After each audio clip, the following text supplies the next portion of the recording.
Assalamualaikum warahmatullahi wabarakatuh.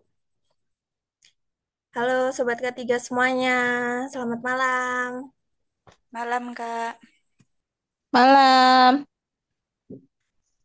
Gimana kabarnya nih Sobat Ketiga?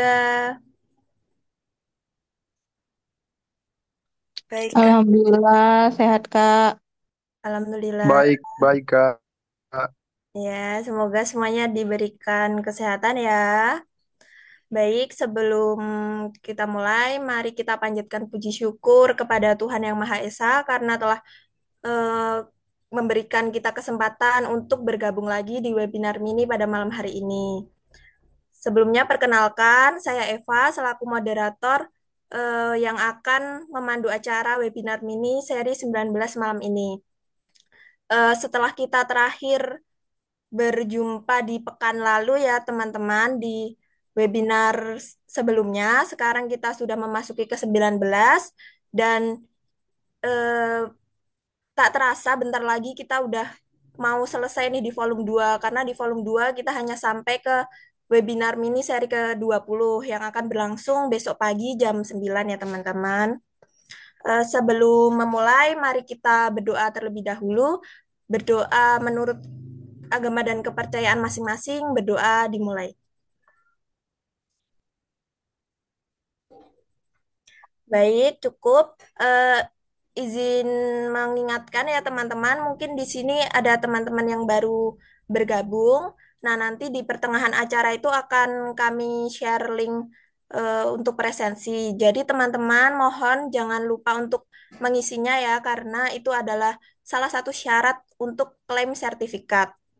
Dan juga nanti setelah narasumber selesai memaparkan materi akan ada sesi tanya jawab.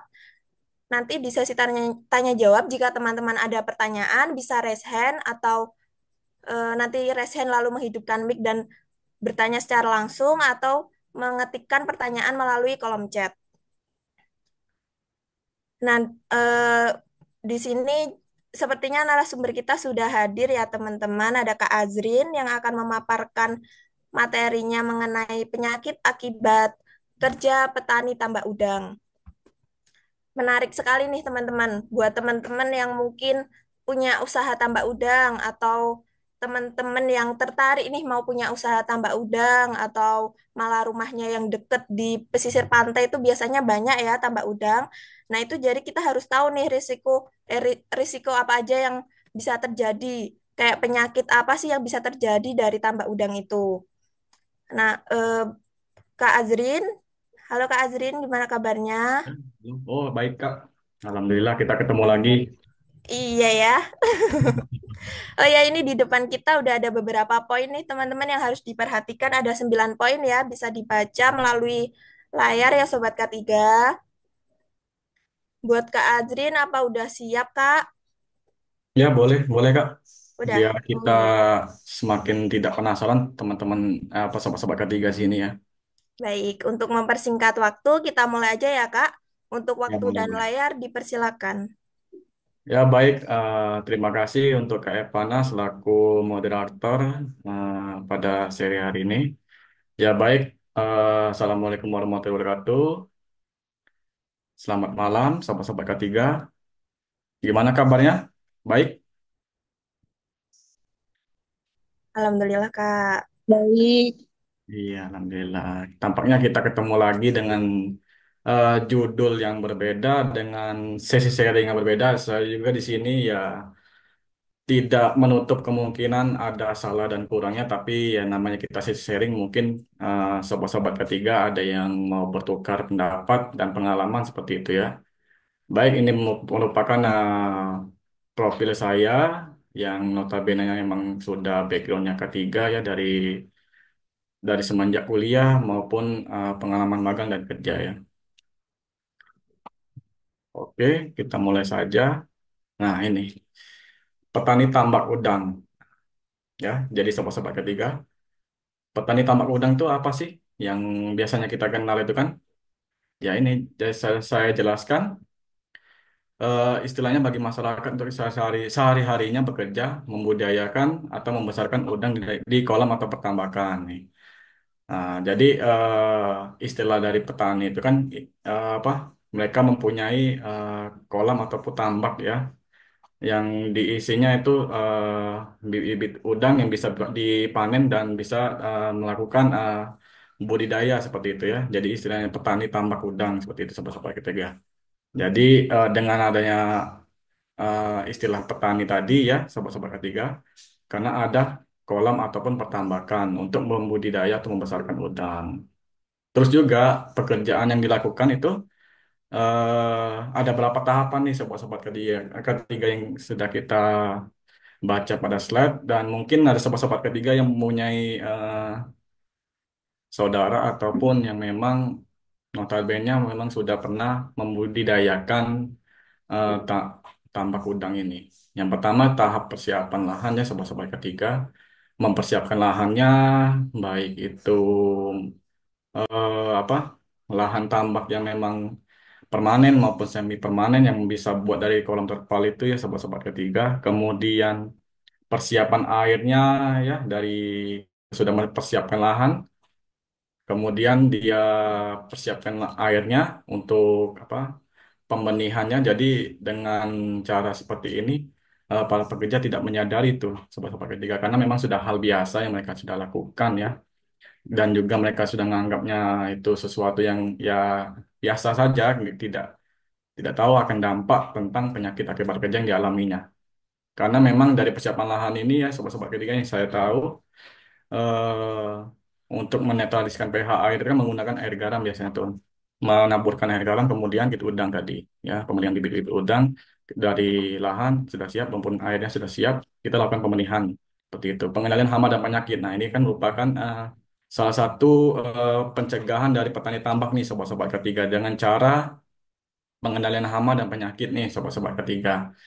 Memang dalam musim pancaroba maupun musim yang lainnya ya, namanya hewan ya, apalagi di pertambakan seperti itu yang airnya tidak rutin selalu mengalir, selalu apa bertukar seperti itu dalam suatu tambak saja bisa menyebabkan penyakit pada udangnya. Dan juga pekerja petani tambak ini ya melakukan pengendalian hama dan penyakit, dan juga mereka tidak memperhatikan kondisinya sendiri, baik itu melakukan pengendalian itu tidak menggunakan masker ataupun menggunakan sarung tangannya.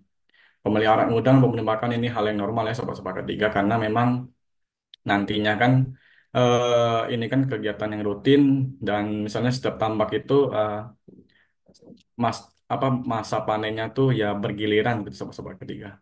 Kemudian pemanenan pasca panen. Nah, ini merupakan yang tahap-tahapan dari petani tambak udang yang dilakukan saat pekerjaannya sobat-sobat ketiga. Jadi perlu kita ketahui, biasanya kan kalau kita ketahui, oh cuman dikasih makan, ya paling kasih makan, pemeliharaan, udah seperti itu.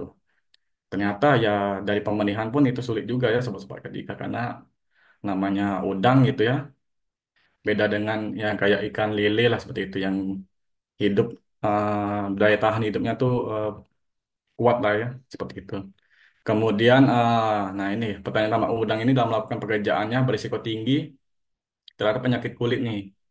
Penyakit kulitnya itu penyakit kulit akibat kerja yang disebabkan oleh kontak petani tambak dengan air dan bahan kimia. Nah, sobat-sobat ketika jadi kontak fisik lah ini, kontak fisik dari petani tambaknya itu secara langsung dengan eh, ditambak udangnya dengan menggunakan air dan bahan kimia itu sobat-sobat ketiga.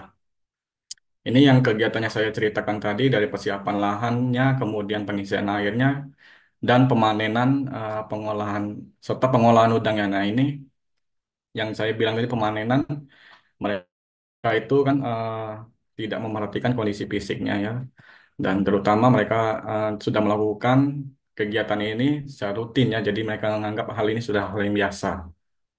Oke, dilanjut saja.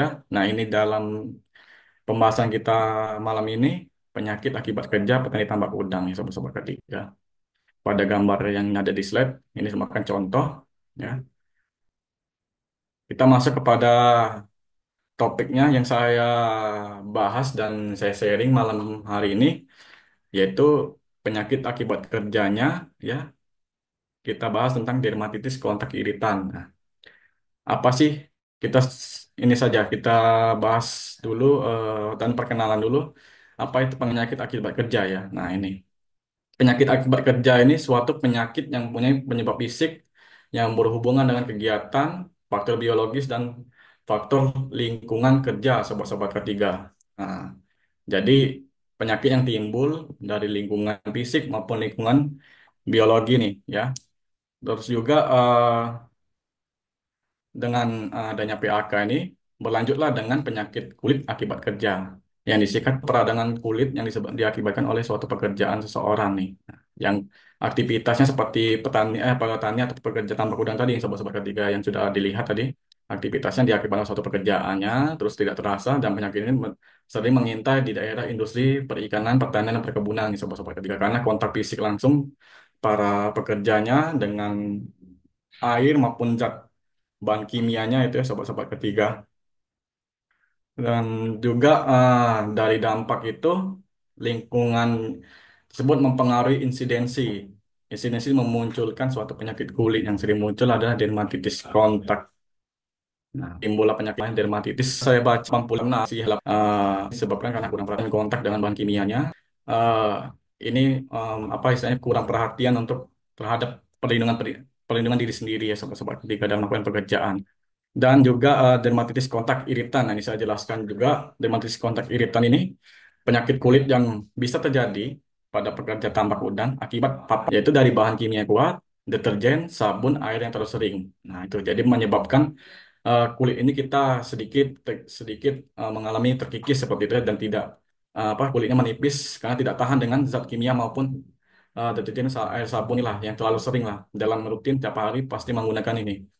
Kemudian dermatitis kontak ini disebabkan oleh kerusakan sel karena bahan iritan kimiawinya tadi fisik dan biologi karena pekerjaannya.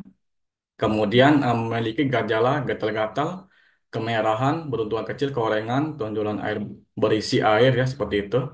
Kemudian bengkak, luka robek yang sangat mempengaruhi kinerja dan produktivitas serta membuat rasa tidak nyaman dan bekerja. Nah, apakah penting kita mengetahui hal ini sangat penting sobat-sobat ketiga karena membuat rasa tidak nyaman dalam bekerja ya. Misal kita terkena dermatitis kontak iritan. Contoh kita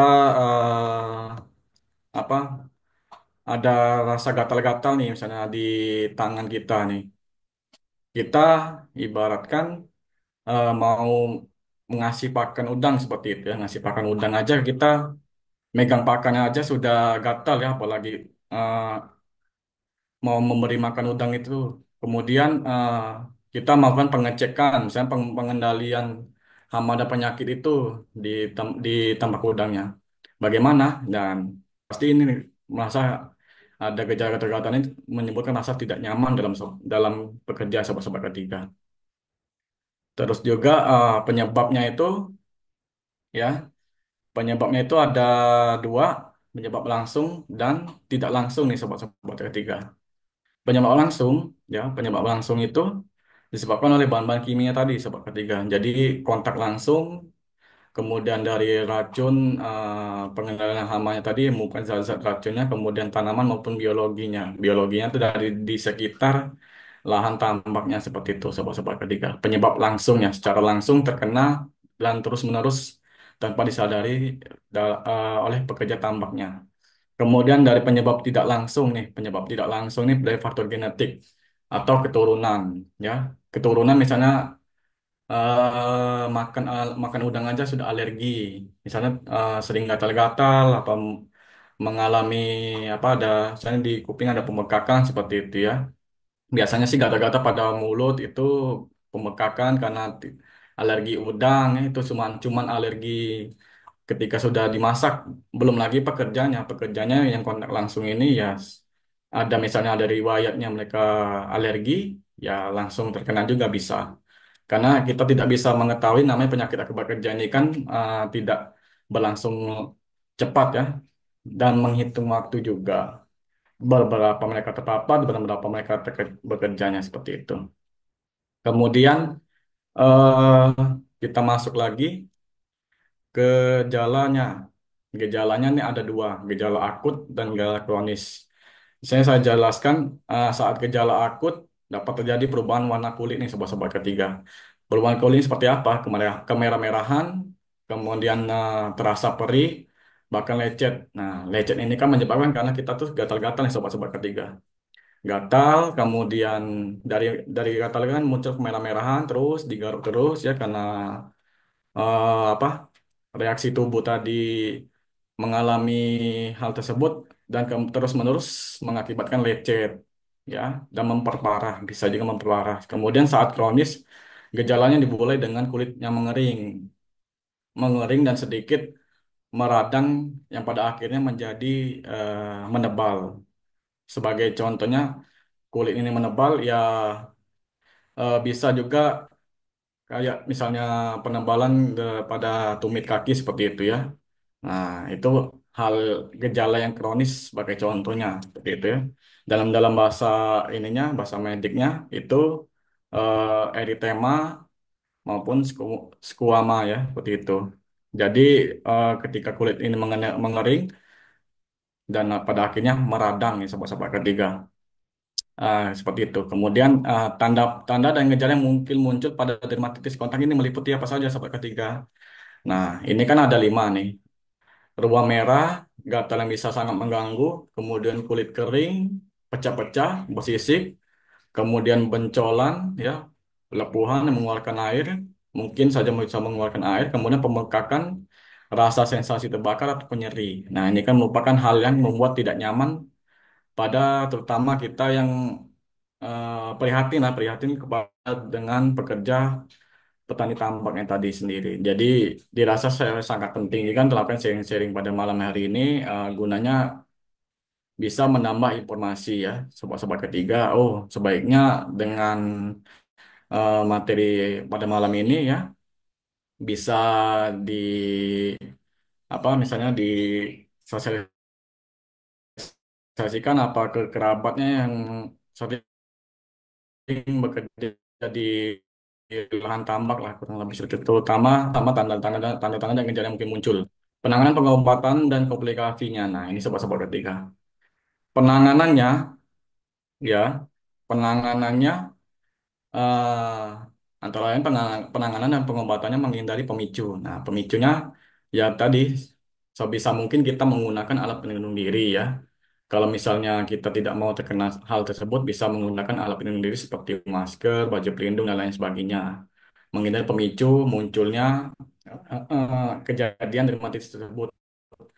Kemudian menggunakan pelembab ya, menggunakan pelembab ini dalam artian kita mengatasi kulit kita tidak kering dan ketika misalnya kita kan masuk ke dalam tambak tuh misalnya kan, dalam situasi cuaca panas kita naik lagi ke darat misalnya kan, kemudian terpapar dengan sinar matahari yang menyengat seperti itu, terus menerus misalnya kita lagi melakukan pembersihan pembersihan di sekitar tambak ya dengan kondisi lahan yang tidak banyak pohon, terus juga terpapar langsung terus-menerus seperti itu. Bisa menggunakan pelembab agar kulit kita tetap terjaga dan mungkin juga bisa menghindari kulit kering dan menyebabkan dermatitis kontak iritan itu. Kemudian pengobatan oral nih, pengobatan oral bisa juga beli di apotek maupun konsultasi ke dokter spesialis kulit ya. Karena memang dermatitis kontak ini penyakitnya memang munculnya tidak langsung, bisa berlangsung berapa lama dan bisa kalau tidak bisa diatasi secara langsung dengan diri sendiri, bisa konsultasi kepada dokter untuk diberikan pengobatan oral ya.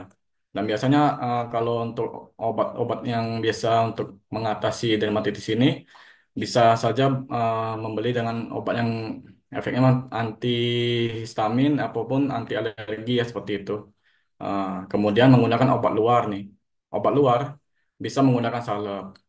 Salapnya seperti apa itu Kak? Salapnya salap seperti salap steroid, kemudian kalamin maupun losin yang merek-merek seperti itu ya, yang mengandung seperti itu yang bisa membantu meredakan gatal, iritasi dan peradangan yang muncul akibat dermatitis kontak ya. Dan juga bisa membeli lotion anti gatal non steroid juga bisa untuk meredakan rasa gatal dan mengurangi kekeringan pada kulit. Kemudian komplikasi antara lainnya ada 5 nih sahabat-sahabat ketika infeksi sekunder, eksim, hipohidropimentasi, lisenifikasi, gangguan psikologisnya. Untuk infeksi sekunder ini, ya, ketika kulit kita teriritasi, ya, iritasi misalnya ya kayak kita gatal-gatal nih, gatal-gatal, terkelupas, kulitnya itu mengalami iritasi ya. Jadi eh, pada saat iritasi terbuka dan berakibat munculnya ataupun timbulnya dermatitis kontak ya. Nah, infeksinya seperti apa? Bisa menyerang infeksi bakteri ataupun jamur yang dapat masuk ke dalam luka. Luka yang terbuka tadi gara-gara karena kita merasa merasa gatal-gatal dan lecet, kulit kita terbuka, kulit tangan kita terbuka, dan bisa masuk dari situ, kemudian menyebabkan infeksi sekunder. Nah, dan hal ini bisa memperburuk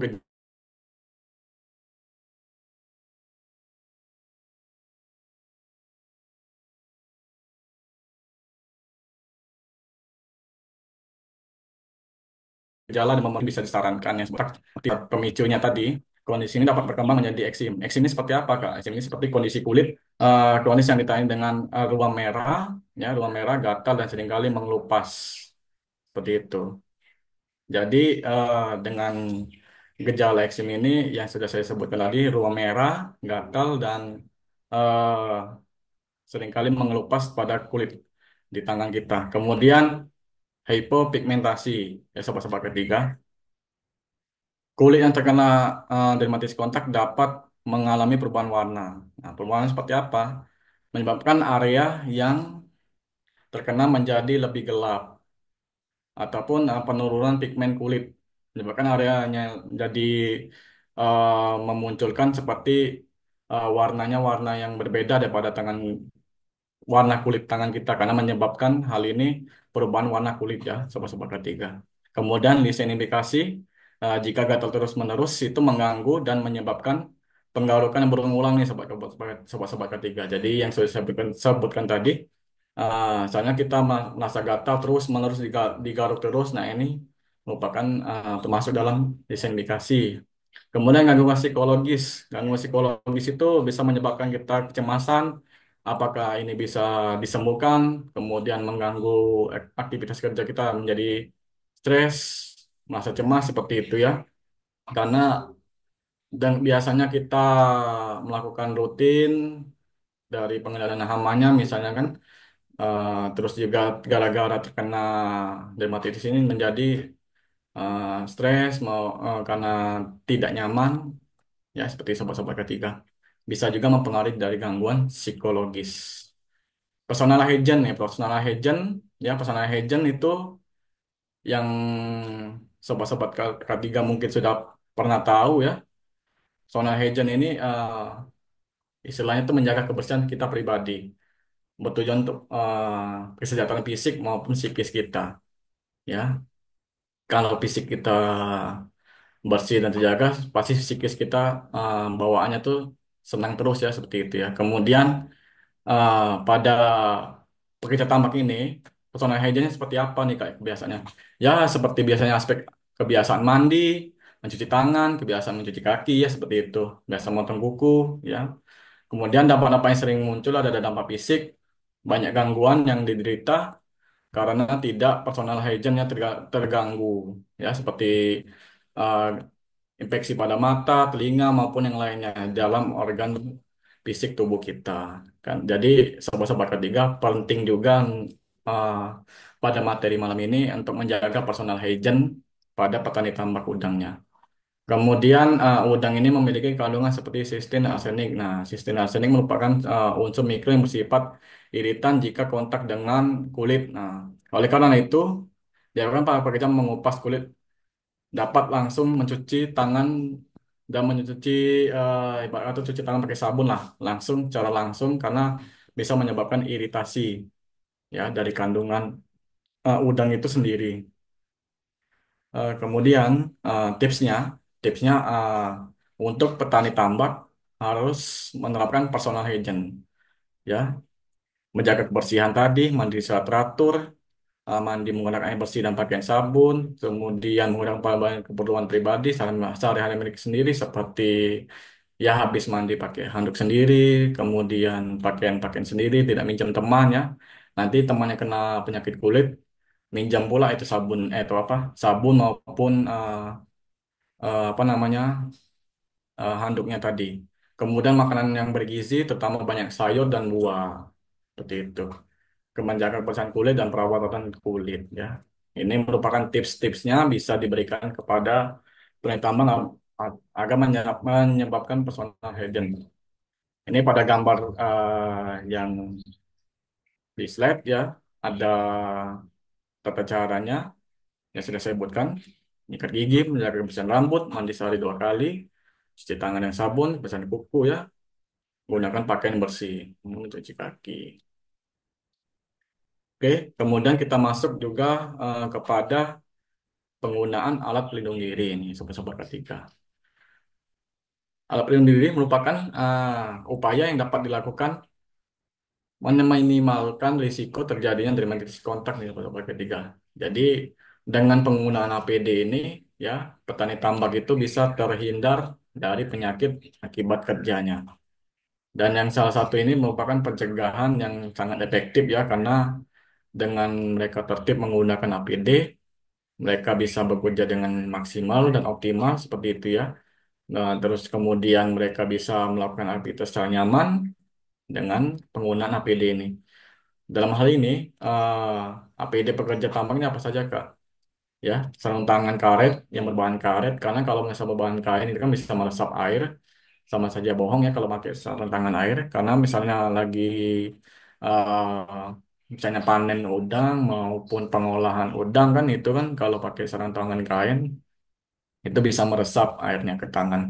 Kemudian kalau sarung tangan karet kan tidak meresap, air tidak meresap dan langsung melindungi tangan kita. Kemudian menggunakan celemek dan pakaian berlindung sebagai salah satu apa pencegahan dari misalnya kalau menggunakan celemek dan pakaian berlindung ini salah satu pencegahan ketika kita melakukan pengolahan udang itu sepertinya membuang apa isi perut udang, kemudian menguliti udang ya, itu salah satunya.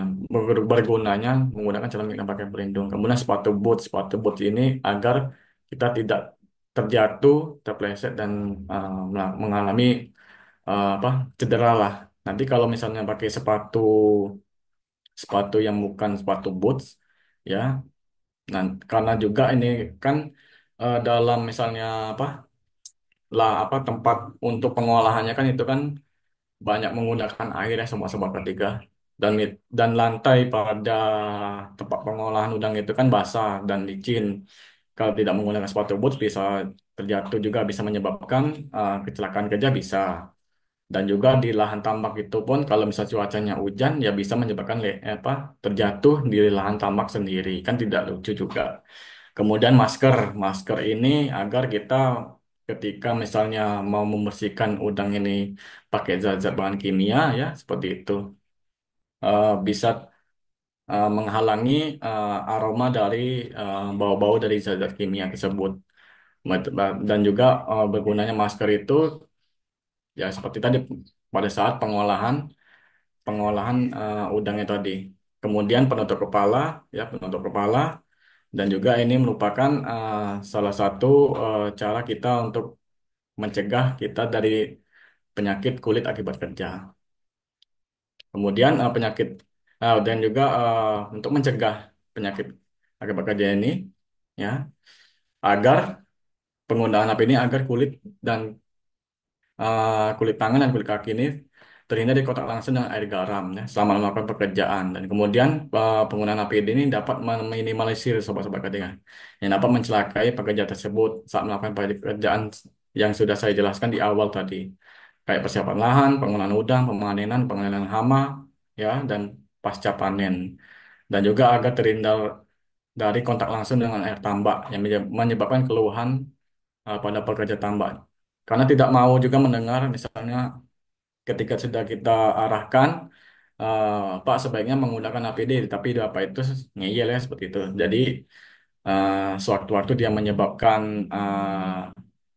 penyakit akibat kerjanya gara-gara tidak tertib menggunakan APD ya muncullah gejala dermatitis tadi.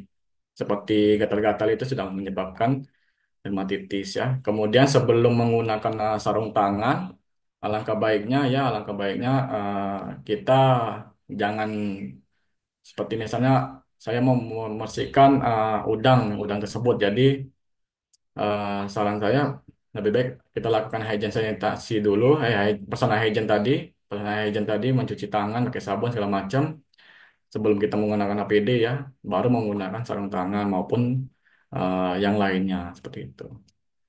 Ini gambar yang sudah kita jelaskan tadi sobat-sobat ketiga, ada pun celemek maupun masker, pakaian pelindung yang seperti ini, sarung tangan yang menggunakan sarung tangan karet ya, seperti ini. Jadi dengan cara-cara seperti ini ya terhindar nih para para petani tambaknya dari penyakit kulit akibat kerja dan juga mereka bekerjanya efektif nih sobat-sobat ketiga, tidak mengalami misalnya lagi mengersihkan udang nih, yang temannya sebelah garuk-garuk terus kan itu kan nggak enak ya kelihatannya. Jadi dia kejar target juga misalnya satu wadah ini selesai jadinya tidak selesai seperti ketiga. Jadi itu bisa mempengaruhi produktivitas kerjanya. Oke, mungkin seperti itu yang sudah saya sampaikan untuk sesi malam ini. Bila ada yang ingin ditambah boleh sobat-sobat ketiga ataupun sharing ataupun ada saudaranya yang mengalami hal seperti yang sama saya jelaskan ini. Oke, saya kembalikan ke Kak Epana.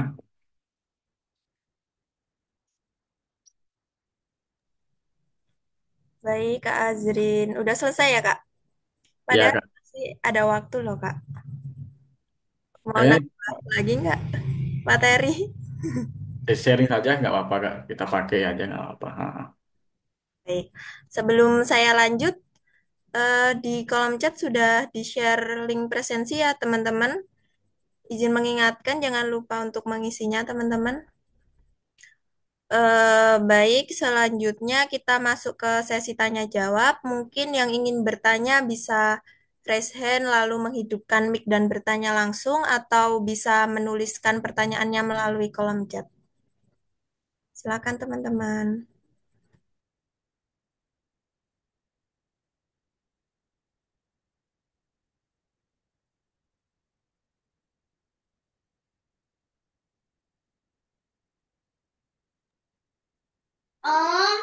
Halo, selamat malam Pak. Iya, halo selamat malam Pak. Iya, mana Pak? Eh, eh, Terima kasih Pak, sangat menarik sekali judulnya. Iya. Gimana Pak? Saya mau tanya, apakah limbah dari tambak udang itu boleh dibuang langsung ke lingkungan, Pak? Limbahnya Pak ya? Iya, Limbahnya setelah seperti apa panen Pak? kan biasanya airnya dikuras. Itu boleh dibuang langsung nggak ke lingkungan? Misalnya proses apa Pak? Misalnya prosesnya? Eh, kita buang langsung aja limbahnya Pak ke lingkungan. Apakah itu boleh? Misalnya tambak udang itu limbah air air limbah setelah panen itu dibuang langsung ke sungai, apakah itu boleh? Oh, oke Pak. Siap. Baik, terima kasih Pak. Pak Yendra namanya ya? Iya, oke. Baik. Terima kasih Pak Yendra atas pertanyaannya. Mungkin saya bisa menjawab ya. Kalau hal tersebut sih kalau untuk limbah karena memang udang itu tadi kan ya beragam ya Pak Yendra. Jadi misalnya ada beberapa tambak misalnya ya tambak tersebut misalnya ada satu tambak yang udangnya sehat semua seperti itu. Misalnya ada misalnya tambak yang sebelahnya misalnya banyak yang mati terus juga dilakukan pengendalian hama dan penyakit. Nah, itu kan berarti kan sudah air tersebut sudah terkontaminasi dengan zat-zat bahan kimia ya yang seperti saya bilang tadi. Nah, itu kalau misalnya kolam tambaknya steril itu saya rasa tidak apa-apa karena cuma mengandung air saja dan juga cuman ibarat kotoran lah, kotoran udang ya. Paling ya sisa lumpur aja Pak ya Indra, paling. Kalau untuk yang sudah dilakukan pengendalian hama dan penyakit karena misalnya rugi nih misalnya di kolam ini banyak yang mati terus dilakukan pembersihan terus misalnya kan sudah besar tapi eh, ada ada aja yang misalnya menyerang udang tersebut nih. Berarti caranya ya harus ada tempat pembuangan sendiri mereka ya. Bisa dibuang Ya jangan di areal sekitar masyarakat lah. Kalau bisa di tempat yang lain seperti itu. Karena ini kan namanya air kan bersifat meresap itu Pak Indra ya. Nanti takutnya bisa meresap ke sumur-sumur warga kan itu yang ditakutkan Pak Indra. Apalagi ya kita pada musim yang jarang penghujan seperti ini kan membutuhkan air air bersih ya itu Pak Indra ya. Jadi menurut saya tidak baik juga itu kalau untuk masyarakat. Karena ketika dalam musim ini kan ya kita jarang mengalami musim penghujan seperti itu Pak Indra. Butuh juga lah namanya air bersih. Ya. Pak, itu saya kan tidak tahu dengan belum pernah melihat tambak udang, tapi banyak masyarakat yang bertanya gitu, Iya. apakah tambak udang itu air limbah air kolam itu berbau, Pak? Air kolamnya berbau. Oh ya, Iya. kalau air kolamnya itu ya tidak bau seperti lele lah Pak kurang lebih. Karena memang udang itu kan apa ya istilahnya kan. Kalau lele kan dia pakannya banyak seperti itu Pak dan juga popularitasnya itu juga banyak dan ketika dia uh, kalau lele kan beda ya. Kalau udang kan ya paling bisa juga makan-makan yang misalnya lumut apa di kolamnya itu seperti itu apa yang bersifatnya ya apa mikroorganisme itu bisa dimakannya juga sobat-sobat ini apa Pak Indra seperti itu. Kalau untuk baunya ya Pak, saya kan di environmental, Pak. Itu ya kalau untuk limbah dari udang tuh fosfor dan nitrogennya pernah dianalisa, Pak? fosfor Dan nitrogennya fosfor dan nitrogennya di mana di tambaknya di air tambak udang itu. di air tambak udang itu ya. Kalau itu Iya. saya izin menjawab juga ya Pak Yendra ya karena memang basis saya keselamatan dan kesehatan kerja mungkin uh, kalau untuk itu biasanya kalau diukur itu ya paling pH-nya aja Pak Yendra karena ya biar si udang itu hidupnya tetap stabil ya tetap stabil karena misalnya uh, tambak itu mengalami musim penghujan seperti itu kan jadi perubahan air pada kolam itu bisa menyebabkan pH-nya berubah. Jadi bisa juga mempengaruhi udang tersebut, Pak Endra. Kalau untuk pengukuran yang lain itu saya kurang tahu juga ya. Cuman kalau untuk menetralkan air pada kolam tambang itu ya paling ya sebelum melakukan apa pembenihan tuh biasanya para petani atau pekerja itu bisa menebar garam seperti itu ya. Jadi apa sebelum dilakukan pembenihan mereka sudah melakukan hal tersebut. Itu yang saya tahu sih Pak Hendra. Kalau untuk mengukur yang lain, saya belum mengetahui juga terkait yang apa yang Pak Hendra sebutannya pospor segala macam itu. Tapi karena memang eh, petani tambak yang saya bahas ini juga petani tambak yang UMKM seperti itu. Kalau di perusahaan ya saya juga belum terlalu jauh ya mengenalnya. Mungkin seperti itu Pak Hendra. Oke Pak, terima kasih ya Pak. Berarti Ya, secara itunya dia tidak boleh dibuang langsung ke sungai ya Pak, dari limbah tambak udang itu ya. ya seharusnya Ya, mereka oke Pak, makasih ya Pak. ya bisa menyediakan tempat lah ya. Sama-sama Pak Hendra sharingnya. Oke. Ya, terima kasih Kak Yendra. Kak Azrin ini ada pertanyaan di kolom chat. Izin Ya. bertanya Kak. Oh, maaf, pertanyaan dari Kak Nintia ya. Izin bertanya Kak, selain dermatitis, penyakit akibat kerja apa saja yang dapat terjadi pada petani tambak udang? Petani sama udah mengalami penyakit akibat selain dermatitis gitu kayak Kak. Iya Kak, penyakit akibat kerja Selain selain dermatitis dermatitis. ya seperti itu. Ya, ya izin menjawab kalau sepengetahuan saya paling ya mereka paling mengalami ya hal-hal yang sepertinya mengalami apa kecelakaan kerja yang di kolam tambak seperti itu dan juga misalnya mereka seperti musim hujan, terburu-buru melakukan pemanenan, bisa terpeleset seperti itu ya. Jadi bisa menyebabkan kecelakaan kerja juga dan misalnya kalau penyakitnya ya misalnya kalau misalnya keselio ya itu kan lama ya. Ada juga yang patah tulang kan juga karena tidak sengaja melakukan panen kan kalau apa terlalu hektik seperti itu ya dalam panen. Kemudian gangguan pencernaan juga bisa itu Kak.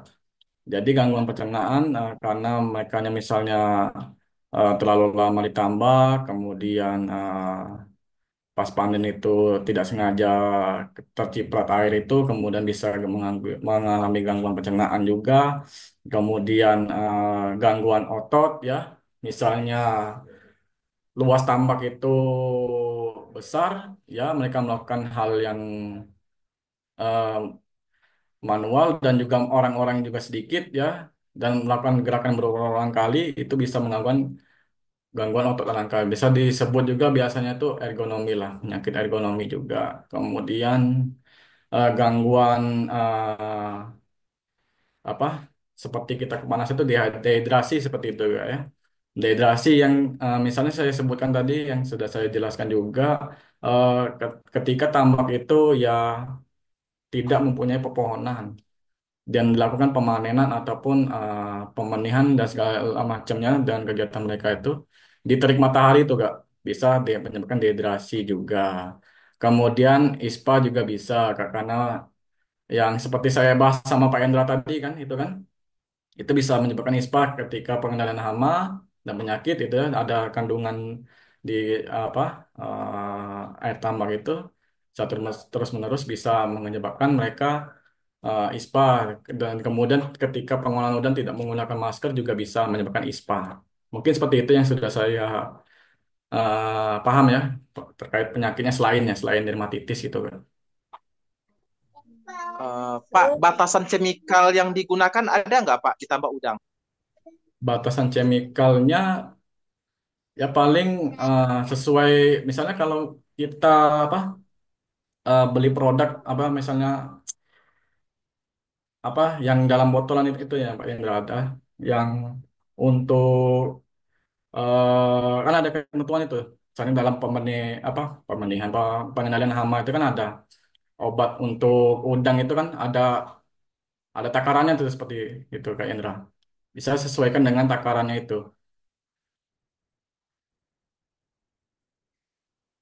Saya lupa juga itu mereknya apa, tapi saya pernah tahu itu ada botol yang untuk apa udangnya itu ada untuk langsung ke kolamnya itu ada. Berarti perluas area ya Pak, hitungannya ya Pak. Ya, seperti itu. Mililiter perluas area. Ya, sesuai dengan kebutuhan kita, sesuai dengan penyakit udang yang dialami juga seperti itu. Ada obatnya tuh dalam satu botol itu ada lupa namanya saya ada dalam untuk menghadapi eh, situasi penyakit di udang itu.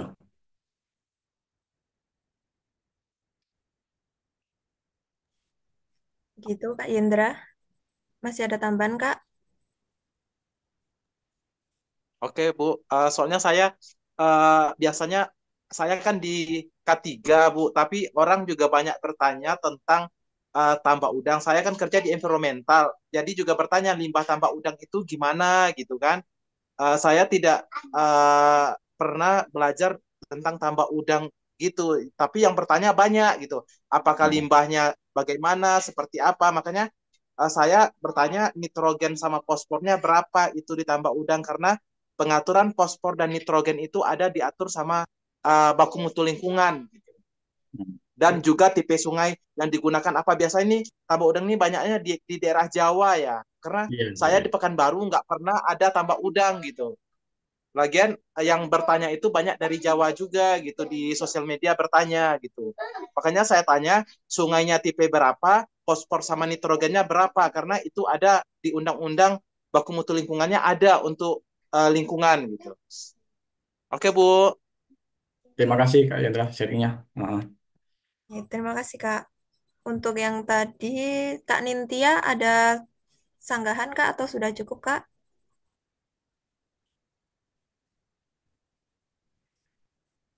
Selagi nunggu Kak Nintia, lanjut ke pertanyaan selanjutnya ya, Kak, dari Kak Muhayatun Solehah. Kak, izin bertanya, untuk kesehatan udang, kadang ada yang menggunakan bahan kimia, misalnya antibiotik, pestisida, atau bahan kimia lainnya. Apakah ada regulasi atau standar yang mengatur penggunaan bahan kimia di tambak udang? Dan apakah ada alternatif yang ramah lingkungan untuk bahan kimia yang digunakan di tambak udang? Begitu Kak Azrina. Oke, ya baik. Eh, izin coba membaca pertanyaannya. Untuk kesehatan ada menggunakan bahan kimia. Oh, oke. Apakah ada regulasi atau standar mengatur penggunaan bahan kimia? Oke, oke, seperti itu. Kalau regulasi ya kita mengacu apa istilahnya tuh pengacu pada peraturan pemerintah biasanya seperti itu. Kalau misalnya untuk mereka ya tidak punya pengalaman juga terkait hal ini ya seperti itu. Tapi kalau untuk regulasinya ada coba baca ini Kak Muayatun regulasi mengatur tentang budidaya di tambak seperti itu bisa juga mengatur dengan nomor 28 berapa itu 2000, 2004 kalau salah tuh tentang pedoman tentang budidaya tambak bisa juga di situ dilihat banyak juga informasi tentang bagaimana penggunaan bahan kimianya kemudian apa sarana produksinya kemudian air buangannya tadi ya karena eh, apa ya kalau untuk penggunaan bahan kimia ini mereka kan tidak apa tidak terukur juga terkadang. Cuman kalau misalnya yang eh, untuk mengukur kualitas air dan tanah itu pada peraturan itu yang sudah saya pernah baca itu eh, ada misalnya pH-nya kisaran 7,0 sampai 9,0 seperti itu ya, paling pH-nya pH untuk airnya. Jadi tadi yang saya diskusi sama Kak Indra tadi untuk mengukur pH-nya dulu biar udang-udangnya hidup, kemudian eh, apa suhunya, suhu di kolam juga bisa diukur ya, jangan terlalu panas, jangan terlalu dingin juga, sekitar 28 derajat lah sampai 31. Kadar oksigen 3,0 sampai 7,5 ya paling parameter kualitas airnya. Seperti itu Kak. Jadi ya ada juga di itu, kemudian paling di undang-undang tersebut nomor 24 tahun 2004 tadi tentang budidaya tadi paling desain tata letaknya juga dibutuhkan juga Kak, seperti itu desain tata letaknya. Hmm, jadi bisa untuk mengukur desain konstruksi juga, misalnya konstruksi tambangnya berbentuk segi empat ya, berbentuk segi empat, kemudian luasnya luas 3.000 sampai 5.000 meter kubik seperti itu ya. Terus juga tambak semi ya, yang seperti saya sebutkan tadi menggunakan apa lapisan yang kayak apa namanya tadi yang plastik itu bisa terus juga desainnya di apa dipetakan semuanya ada juga di situ Kak dari manajemen pembudayaannya ada bisa juga Kakak bisa baca-baca di situ ya. Oke, mungkin seperti itu sih yang saya tahu pernah saya baca-baca juga ini Kak Epana. Iya. Ya baik Kak. Untuk Kak Muhayatun bagaimana Kak? Oh, sudah cukup ya Kak. Oke lanjut. Ini pertanyaan dari Kak Yaya ya Kak. Izin bertanya Kak, untuk proses pengolahan udang itu kan menggunakan bahan kimia. Proses terpapar bahan kimia si petani tambak udang ini sehingga penyakit akibat kerja itu bagaimana kayak Kak? Gimana Kak tadi? Untuk proses pengolahan udang itu kan menggunakan bahan kimia. Hmm. Proses terpapar bahan kimia si petani tambak udang ini sehingga penyakit akibat kerja itu bagaimana ya Kak? Oh, Begitu. pada pengolahan gitu Kak ya.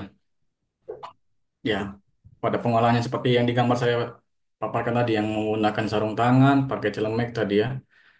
Terpaparnya seperti apa? Seperti itu ya. Jadi terpaparnya ya ketika eh apa namanya? Dalam proses pengolahan itu biasanya menggunakan bahan-bahan kimia. Contoh, contoh ya, contoh bisa menggunakan klorin biar cepatnya aja membersihkan udang itu. Jadi dalam proses pencuciannya ini bisa digunakan untuk membersihkan udang gitu kak. Itu salah satu dari yang kita tahu ya. Terus juga kemudian ketika terjadi paparan yang bahannya klorin tadi, ya bentuk klorin tadi, itu klorin kan ya namanya larutan ya. Larutan itu kalau tidak kita menggunakan APD yang seperti saya tampilkan tadi, APD maupun baju pelindung, itu jarum masuk klorin bisa ke tubuh dan langsung bisa ke kontak kulit. Artinya apa? Seperti misalnya kalau kita nggak pakai masker yang berbahan karet tadi, kulit kita ada yang lecet dan terbuka, itu bisa masuk kan dengan bahan larutan. Contohnya saya sebutkan klorin saja lah, klorin seperti itu. Nah, jika larutan tersebut langsung mengenai kulit, ya, maka bisa mengiritasi kulit kita seperti itu. Dan juga memang yang saya sebutkan juga tadi kan ada penyebab langsung maupun tidak langsung gitu kan. Penyebab langsung itu kan yang seperti yang dipertanyakan ini dengan menggunakan bahan kimia. Yang tidak langsung bisa juga alergi, ya. Apalagi misalnya dia tidak menggunakan APD, dia punya alergi dan sebelumnya itu bisa kena juga langsung terkena dari zat klorin tadi mengiritasi kulitnya. Seperti itu. Jadi yang standarnya ya bisa menggunakan sarung tangan berbahan karet lah, agar ketika pengolahan yang ditampilkan di slide tadi bisa optimal lah dari teman satu ke teman lainnya itu bisa optimal dalam satu bak tadi dan pembersihannya itu kira-kira. Begitu Kak Yaya. Lanjut Kak, ini ada pertanyaan dari Kak Fazlur. Mohon Iya. izin, terima kasih Pak Azrin atas ilmunya. Sebelumnya izin bertanya, apakah tambak udang di Indonesia sudah terbilang Menarik kalau ini menerapkan budaya ketiga ditambak ini ya ditambak ya kurang lebih ditambak ditambak ini terbilang baru sih kalau memang tambaknya sudah lama ada, cuman kalau untuk ketiganya terbilang baru. Karena penelitian sudah saya baca juga itu cuman beberapa Kak yang baru sudah penelitian tentang apa dermatitis kontak yang di petani apa pekerja tambak udang ini. Ya, karena memang biasanya itu kan dermatitis itu pada nelayan itu Kak. Nelayan kan memang kegiatannya sehari-hari di laut seperti itu.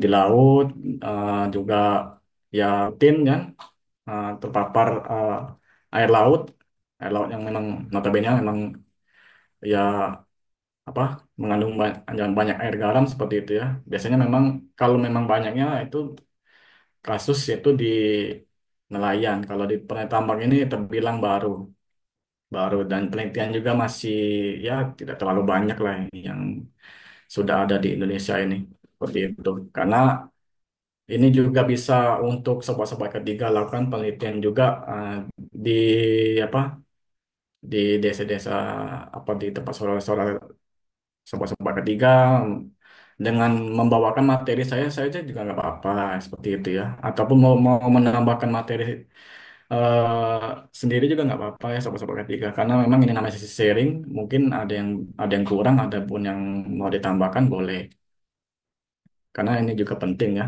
kalau untuk penerapan ya bisa kalau untuk melakukan sosialisasi ya paling kalian pendekatan apa pendekatan dua arah seperti itu bisa pendekatan dua arah ya karena dengan budaya mereka budaya lokal lah dan juga tambak itu kan UMKM kita tidak bisa menekan mereka untuk melakukan budaya ketiga cuman kalau kita berbicara dua arah itu saya rasa mungkin bisa dilakukan dengan ya lobby-lobby lah apa pendekatan Pak sebaiknya oh, aku punya nih, saya bawa nih celemek, baju, kan modal sedikit lah, nggak apa-apa lah beli Shopee apa gimana kan tuh.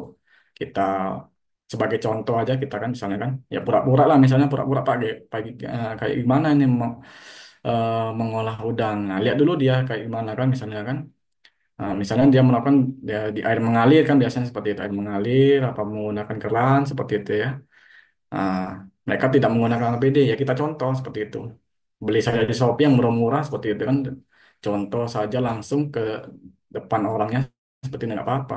Namanya ilmu kan, berbagi ilmu, ya itu namanya pendekatan dua arah tadi. Mungkin seperti itu Kak. Begitu ya Kak Fazlur.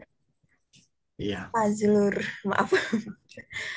Jadi memang terbilangnya baru ya Kak K3 ini ditambah udang. iya baru Kak. Dan masih sedikit juga. Ini ada tambahan juga dari Kak Yaya. Mungkin tambah udang itu sektor informal Kak, jadi perlu peran dari pemerintah juga. Iya, oke. Iya Kak. Terima kasih Kak ya. Ya. Ya, terima kasih Kak Yaya. Oke, buat sobat ketiga yang lain masih ada pertanyaan atau tidak? Masih ada waktu nih ditunggu. Ya, terima kasih juga untuk Kak Yendra informasinya ya. Saya juga terima kasih sudah sharing tadi. Ternyata Kak Yendra ini dari yang apa ilmu lingkungan ya. Oke, Iya ya Kak, luar biasa sekali. luar biasa. Sambil menunggu sobat ketiga yang lain kalau ada pertanyaan lagi, saya boleh bertanya nggak Kak? Ya, boleh. Karena memang waktunya bertanya nggak apa-apa. Baik, tadi di penanganan dan pengobatan dermatitis itu ada salah satunya tuh menghindari pemicu ya Kak. Iya. Nah, sementara pemicunya itu kan itu ya Kak, kontak fisik dengan air dan juga bahan kimia. Nah, padahal kan petani tambak udang itu ya memang bersinggungannya dengan air dan juga bahan kimia. Nah, itu untuk menghindarinya itu jadinya bagaimana, Kak? Menghindari mereka tidak ini ya, tidak kontak fisik. Mm-mm. Apa bagaimana, bagaimana Kak? Ya, begitu. Iya. Mungkin begini saja sih Kak. Kalau namanya, tapi kan ini kan ya kita bagi tugas saja dulu. Misalnya tugas dia melakukan pengolahan ya pengolahan seperti itu. Misalnya ada tugasnya lagi, bagi tugas. Misalnya ada tugasnya misalnya panen, ya panen. Jadi misalnya ada 10 orang nih, 10 orang kita bagi, 10 orang kita bagi. Misalnya ada pengolahan, kemudian ada yang bagian eh, panen tersebut jadi merata, merata. Jadi sisi ketiganya itu merata kayak panen. Jadi misalnya dari pengolahan udangnya yang kita tampilkan di layar tadi, layar slide tadi menggunakan APD itu merata, itu yang pertama. Kedua, misalnya pada saat mereka panen, nah itu kan berarti kan ada jumlah tambahan APD-nya lagi seperti itu ya. Kalau misalnya pada saat panen sih, kalau saya rasa dengan luas tambak yang besar itu ya mereka kan pasti rame itu, dan juga pasti jumlah APD-nya yang kita sediakan itu juga banyak ya. Jadi itu hitung jumlahnya dulu berapa orang ya disediakan seperti itu Kak. Kemudian misalnya mereka melakukan pengendalian hama dan penyakit nih, contohnya seperti itu dalam hari yang menyengat terus menerus seperti itu. Misalnya dia cuman ya paling misalnya sudah melakukan penyebaran hama dan penyakit, melakukan hama dan penyakit, kemudian melakukan pemberian pakan udang ya baiknya dikasih aja tuh apa pelembab juga bisa gitu kan, biar kulitnya tidak kering gitu, nggak apa-apa seperti itu. Jadi dibagi aja orangnya, dibagi, jadi bukan orang-orang itu saja nanti libur nggak panen. Iya, Baik, intinya tuh dibagi tugas sama yang paling penting jangan lupakan pakai APD ya, Pak ya. Ya, iya. Kak ya. Dan juga tambahan ini Kak, paling jangan lupa setelah pekerjaan ya personal hygiene tadi. Seperti itu. Mhm. Baik, ini kayaknya dari sobat K3 udah nggak ada pertanyaan lagi nih, Kak. Ya mungkin yang belum ngisi presesi boleh nih isi dulu, nggak apa-apa. Buat sobat K3 jangan lupa buat ngisi ya. Iya. Itu soalnya apa salah satu syarat buat klaim sertifikat teman-teman. Oh ya, mengingatkan juga eh, besok kita ada webinar seri ke-20 yaitu webinar yang terakhir di volume 2 ini.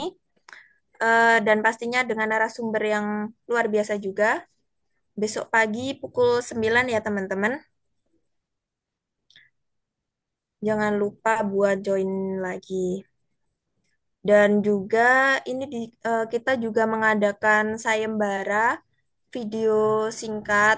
berupa testimoni. Buat teman-teman mungkin bisa mengirimkan testimoninya ke nomor admin yang ada di grup, nanti berupa testimoni mengenai webinar kita di volume 2 ini.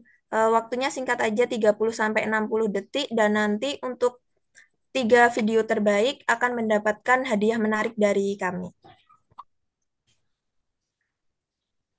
Oh ya, terima kasih buat Kak Azrin.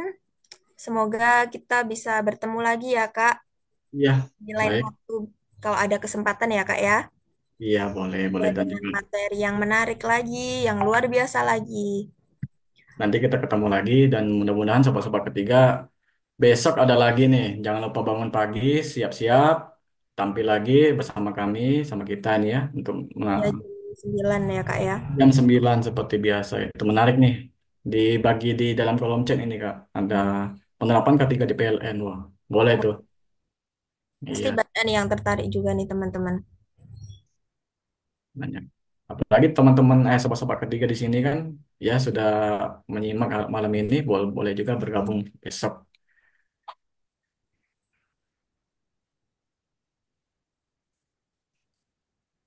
Ya. Ini kayaknya bener udah nggak ada pertanyaan lagi nih, Kak. Ya, izin untuk sobat-sobat ketiga meluangkan waktu. Ini saya share screen dulu sebentar.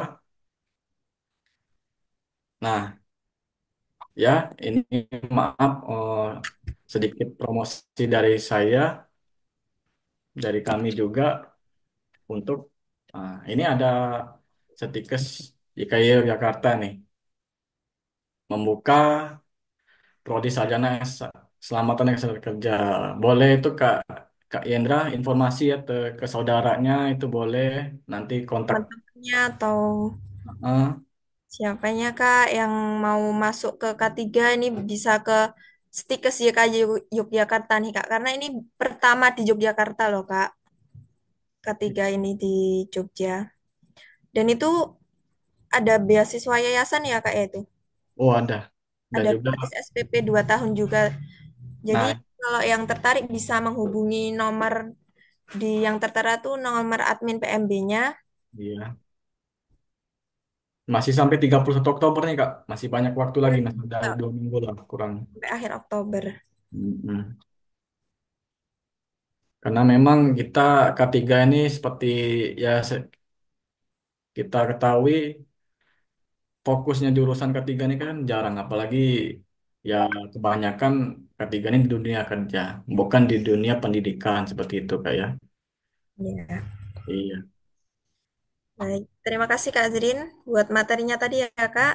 ya sama-sama Kak untuk dipersilakan apa menjadi narasumber malam ini. Oke, Besok lagi ya Kak. oke. Baik, buat Sobat K3, terima kasih semuanya juga. Semua apa terima kasih buat yang udah bergabung pada malam hari ini.